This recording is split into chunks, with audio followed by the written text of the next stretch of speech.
Welcome to Al Tayyaba tower, Mumbra का सबसे best spot, जहां आपको मिलेगी मॉडर्न लिविंग और बिजनेस का एक जबरदस्त चांस। ये अपॉर्चुनिटी सिर्फ रहने तक लिमिटेड नहीं है। अल तैयबा टावर में है मुंब्रा का पहला लीगल शॉपिंग सेंटर, जो सीधे गुलाब पार्क मार्केट के बगल में है। इसका ग्रैंड लुक और हाई क्वालिटी ग्लास फसाड इससे प्रीमियम शॉप्स के लिए एक गोल्डन चांस बनाता है। A perfect investment.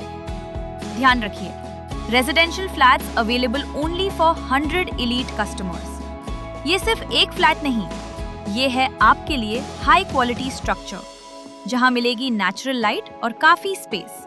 कनेक्टिविटी की बात करें तो क्वीन मैरी स्कूल और रहमानिया हॉस्पिटल सिर्फ 30 सेकेंड्स अवे है। स्कूल और हॉस्पिटल सब कुछ बिल्कुल पास है। यहाँ मिलेगी 24/7 CCTV सिक्योरिटी और एम्पल कार पार्किंग। तो इंतजार कैसा?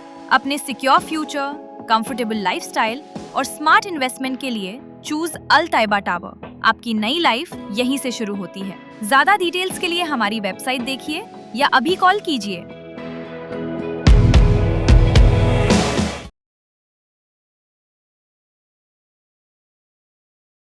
फर्जी जाति प्रमाण पत्र के आरोपों का खुलासा करने मीडिया के सामने आए साहर शेख और यूनुस शेख।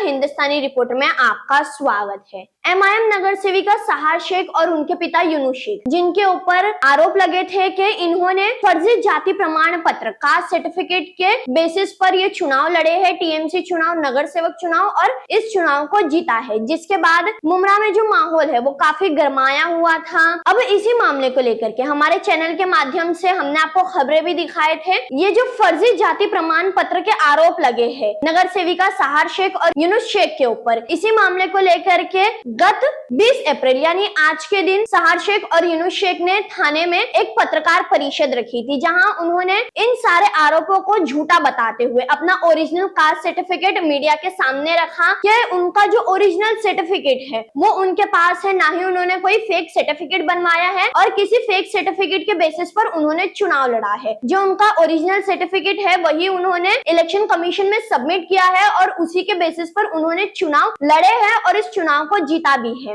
इस पत्रकार परिषद के बाद हमारे पत्रकार से साहर शेख और यूनुस शेख ने कुछ बातचीत की है, वो बातचीत भी हम आपको दिखा रहे हैं। क्या बोले हैं इस पूरे मामले को लेकर के नगर सेविका साहर शेख और उनके पिता यूनुस शेख ने, सुनिए। यूनुस भाई, लगातार 4 दिन से विवाद बना हुआ है और आपको टारगेट किया जा रहा है, शहर को टारगेट किया जा रहा है। आपकी जो कास्ट सर्टिफिकेट थी उसको लेके टारगेट किया गया है, वो झूठी है और फर्जी है। उसमें उमेश पाटिल जो सामने जो उसमें हेरिंग लगाई थी उसमें आपके ऊपर काफी आरोप लगाए गए, जिसमें हमारे चैनल ने आपको पूरा डिटेल में उसको हमने पढ़ के बताया था क्या क्या एलिगेशंस है। तो आज आपने यहाँ प्रेस कॉन्फ्रेंस रखी, खुलासा किया कुछ, तो वही हम जानना चाहते हैं। जो उमेश पाटिल साहब ने जो सर्टिफिकेट में जो दिया है, जैसे साइन नहीं है, इन चीजों का भी टारगेट किया गया है और काफी चीज उसमें है जो हम आपसे जानकारी चाहते हैं। उसको लेके आप क्या कहेंगे? देखो, आज इस प्रेस कॉन्फ्रेंस में हमने सबसे पहले वो सर्टिफिकेट दिखाया ओरिजिनल, जिसमें साइन भी है, सब कुछ है। जावेद सिद्दीकी ने कहाँ से सर्टिफिकेट लाया, कहाँ से वहाँ सबमिट किया, वो हमको पता नहीं। उमेश पाटिल साहब का जो तहसीलदार है, उनका ये काम था कि हमारे को खुद बोले कि लाके डॉक्यूमेंट जमा हो। हमने ले जाके उनको अपने हाथों से ओरिजिनल सर्टिफिकेट दिखाया, उन्होंने उसका फोटो लिया, जेरोक्स लिया, फिर भी हमारे खिलाफ जो है उन्होंने ये रिपोर्ट SDO को, जो भी उनके डिपार्टमेंट है, ऊपर उन्होंने फॉरवर्ड किया। जबकि हमारा सर्टिफिकेट थाना तहसील SDO डिपार्टमेंट से 2011-15 साल पहले मुझे मिला है, जिसके बाद मैंने उसको मेरे बेटे के कास्ट सर्टिफिकेट के लिए, मेरी बेटी की कास्ट सर्टिफिकेट के लिए, मेरे बेटे की वैलिडिटी के लिए, मेरी बेटी की वैलिडिटी, इतनी जगह मैंने यूज करने के बाद क्या इतने 4-4 अधिकारी जो है वो बेवकूफ है? क्या उन्होंने चेक नहीं किया? और उमेश पाटिल सबसे होशियार है, जिन्होंने एक ही हियरिंग में हमको गलत साबित कर दिया। सर, उमेश पाटिल साहब ने ये भी कहा है जो आपके वालिद का नाम है उसमें भी गड़बड़ है, कहीं हेर फेर है और उसमें शेख नहीं लगा हुआ है। इसको लेके भी मतलब लगाया उन्होंने उस पूरी उसके अंदर ऑर्डर में। देखो वो वालिद मेरे आज मौजूद है, अल्हम्दुलिल्लाह हयात है। वो आज हमारे साथ प्रेस कॉन्फ्रेंस में बैठे थे। इकबाल अहमद, ज़हूर अहमद शेख वही है। अगर हम उनको लगता कि इसमें गलत है तो मुझसे उन्होंने इस बारे में हमसे कोई सवाल नहीं पूछा। जब उनका ये आया तो उनका एक ही सवाल था कि आपके कास्ट सर्टिफिकेट पे एसडीओ की सिग्नेचर्स नहीं है। तो हमने उसका जवाब देते हुए उनको दिखाया। उन्होंने मेरे वालिद के सरनेम के बारे में हमसे पूछा भी नहीं। सुनौनी एक हुई, एक ही सुनौनी हुई, उसमें उन्होंने जो सवालात नहीं पूछे वो मिक्स करके रिपोर्ट में दे दिया। अगर वो पूछते ये हमारे वालिद है, एफिडेविट करके देते हैं, हाँ भाई मैं ही हूँ इकबाल अहमद ज़हूर अहमद शेख, ये मेरे स्कूल के सर्टिफिकेट, ये मेरा 2017 का 70 का लाइसेंस और मैं ही इकबाल अहमद ज़हूर अहमद शेख हूँ, वो एफिडेविट करते हैं। इसमें कोई प्रॉब्लम नहीं है। कोर्ट एफिडेविट को एक्सेप्ट करता है। मैं अपने मुंह से बोलूंगा मैं ये हूँ तो मैं हूँ, क्या पूरा नाम तो नहीं बदली करे। जहूर दिख रहा है, इकबाल दिख रहा है, यूनुस दिख रहा है, सब तो दिख रहे हैं। इनुस भाई, एक आरोप और है उसके अंदर। जैसे एक हेयरिंग हुई जहां आप मौजूद थे, और सेकंड हेयरिंग के टाइम पे आप नहीं थे, आपके वकील लोग पहुंचे थे। नहीं उसको लेके भी एक विवादी मतलब ये उसमें नहीं, स्टेट। मैं आपको बताता हूँ, फर्स्ट हियरिंग में भी मैं मौजूद नहीं था। फर्स्ट हियरिंग में मेरे लॉयर्स मौजूद थे। मेरे लॉयर ने उनको डॉक्यूमेंट, मतलब फर्स्ट हियरिंग में तो हमको बुलाया गया कि आपके कास्ट सर्टिफिकेट का ऐसा ऐसा है, तो हम भी की गई ना वो। पहले हमको 25 तारीख को बुलाया गया। फिर अचानक रात को 8 बजे लेटर आया कि आप 18 को आ जाओ, और महासभा यानी कि 3-7 दिन पहले। उस दिन महासभा थी। फिर भी हम महासभा में थे।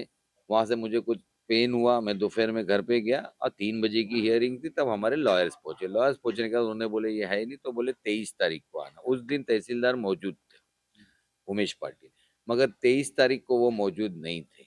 तो क्या ये सही है कि एक हियरिंग विदाउट, जिसके ऊपर कंप्लेंट है, उससे आपकी मुलाकात नहीं हुई, रूबरू नहीं हुआ, आपने 25 को इतना बड़ा ऑर्डर रिपोर्ट दे दिया, अहवाल दे दिया कि ये, जबकि आपको पूरा वेरीफाइड करना था भाई इकबाल अहमद ज़हूर अहमद है क्या, तो लेकर आओ सामने, ये उनका काम है। वो जी तहसीलदार दंड अधिकारी है।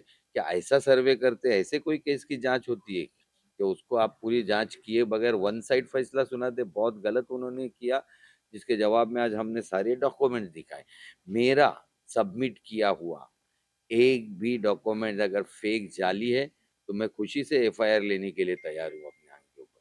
मगर मेरे कोई डॉक्यूमेंट्स को कोई चैलेंज नहीं है, क्योंकि सारे असली ओरिजिनल है। हमको किसी का डर नहीं है। हमारे सारे डॉक्यूमेंट्स एकदम फैक्ट की बुनियाद पर और हकीकत है। शहर, मैं आपसे जानकारी चाहूंगा, जैसे कि जब ये विवाद उठा और मीडिया वाले ऑफिस पे भी आए और आप लोगों से कांटेक्ट नहीं हो रहा था, उसको लेके भी मीडिया में काफी उछाल हुआ। आप लोग कॉल नहीं उठा रहे, फोन बंद है, और फिर काफी बातें हुई। आप फिर स्टेडियम में देखी गई, उसको लेके भी विवाद हुआ। और इसको लेके आप क्या कहेंगे?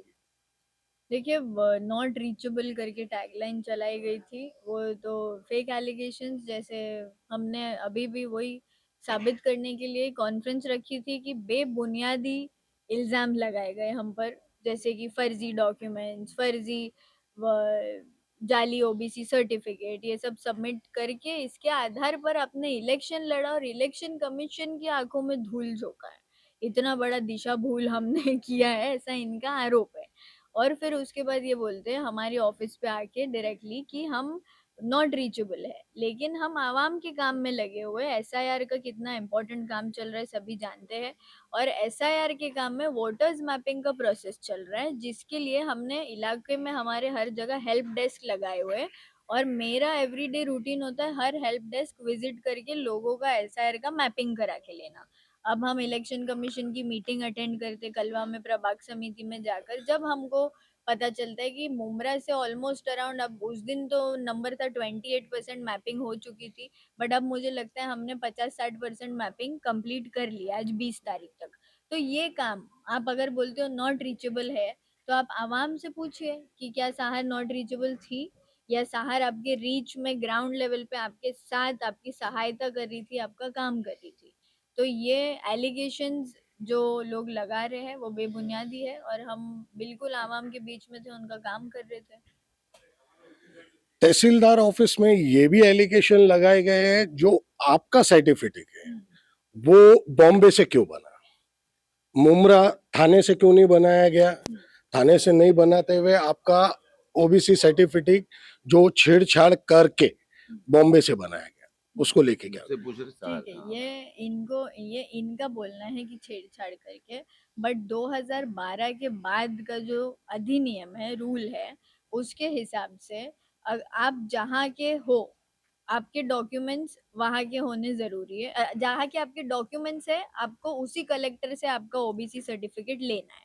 और क्योंकि मेरे दादा के डॉक्यूमेंट्स बॉम्बे के हैं और हम हमारा कनेक्शन ऑफ कोर्स अपने जनरेशन से बताएंगे, फैमिली ट्री से शुरुआत होती है, तो हमारे दादा के बॉम्बे में स्कूल के डॉक्यूमेंट्स है, लिविंग सर्टिफिकेट्स है, तो हमको रूल के हिसाब से बॉम्बे का कलेक्टर हमारे पे एप्लीकेबल था, इसीलिए हमने उस वक्त बॉम्बे के कलेक्टर से हमारा सर्टिफिकेट बनवाया और उसी सर्टिफिकेट पे मैंने यूपीएससी का फर्स्ट अटेम्प्ट का भी एग्जाम दिया, कॉलेज भी पढ़ी हूँ वही सर्टिफिकेट पे। ऐसा तो नहीं है कि इलेक्शन लड़ना था तो इलेक्शन के 1 साल पहले बना लिया, और उस सर्टिफिकेट को अगर आप शायद जाली बोलते तो हो भी सकता था, उस वक्त जाली हो जाता।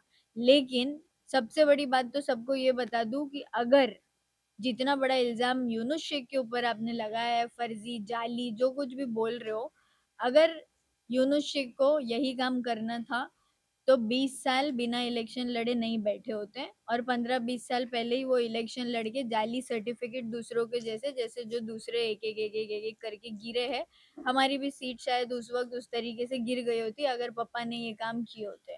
बट क्योंकि हम इस चीज में बिलीव नहीं करते, हमने अल्लाह की जात पे भरोसा रखे और सबर का रास्ता अपनाए, और सबर करने की वजह से आज हमको अल्लाह ने इतनी बड़ी जीत से नवाजा जो इनको हजम नहीं हुई। तो उसके वजह से इतने बड़े इल्जाम और आरोप इन लोगों ने लगाए। जब कोई आपको आपके टक्कर में नहीं आ सकता है तो वो आपको डोमिनेट करके आपको गिराने की ही कोशिश करेगा, तो यही कोशिशें और साजिशें चालू है। बट जैसे कि आप सब जानते हैं, हमने पहले भी बोला है कि झुकते नहीं है और झुकेंगे नहीं, और अपनी लड़ाई है, लीगली लड़ेंगे, देश के न्याय सिस्टम पर, लॉ सिस्टम पर हमको भरोसा है और हमको मिलेगा, मुझे पता है न्याय मिलेगा। जिस तरीके से हम पर इल्जाम लगाए गए, हमने जिस तरीके से लीगल नोटिस सामने वालों को भेजी है, उसका भी अभी हमें इंतजार है, तो इन सभी को कोर्ट में देखा जाएगा। तहसीलदार के ऊपर कोई एक्शन लिया गया है? जैसे बताया जा रहा था आपने उनकी शिकायत दर्ज की है, किधर की है? देखो, मैं पहले तो आपका जो क्वेश्चन था कि सहार का मुंबई से बनाया गया, तो सहार ने बता दी कि वो 2012 के नियम के हिसाब से, कानून के हिसाब से वहाँ के सर्टिफिकेट, उसके पहले थाना तहसीलदार सर्टिफिकेट देता था, मुरबाड इधर उधर आप जहाँ रहते हो, सर्टिफिकेट पेपर्स कहीं के भी हो, आप जाओ वहाँ का तहसीलदार देता था। ये कोई इसके अंदर कोई गड़बड़ वाला मामला नहीं है। तहसीलदार के ऊपर हमने आज कलेक्टर को लेटर दिया है, मुंबई कलेक्टर को लेटर दिया है कि इन्होंने जो अहवाल सादर किया है ये बिल्कुल वन साइडेड किया है, हमारी सुनवाई नहीं की गई, कोई भी केस की एक हियरिंग में अहवाल सादर किया नहीं जाता इतने फास्ट में। इनसे हमने हमारे पेपर्स मांगे, वो हमको दिए नहीं गए। कई माहिती अधिकार मांगे जिनका आने का हम इंतजार कर रहे थे, उसके पहले इन्होंने अहवाल सादर कर दिया।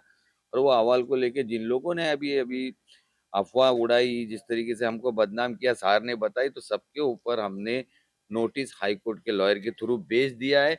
अगर उन्होंने आकर माफी नहीं मांगा तो 2 करोड़ का दावा उनके ऊपर हम करने वाले हैं। किस किस के ऊपर आपने नोटिस हमने भेजी है, उनका नाम चाहते हैं? जावेद सिद्दीकी, फरहा उसकी बेटी, सूफियान खान उर्फ गुड्डू खालू जो बहुत चला रहा है, एक बना के कोठी, ये वो बहुत चला रहा है, और लोकमत और एनसीपी एसपी का सोशल मीडिया का जो हैंडलर ग्रुप है, उसके लिए वो चारों के ऊपर हमने नोटिस डेफर्मेशन का भेज दिया है।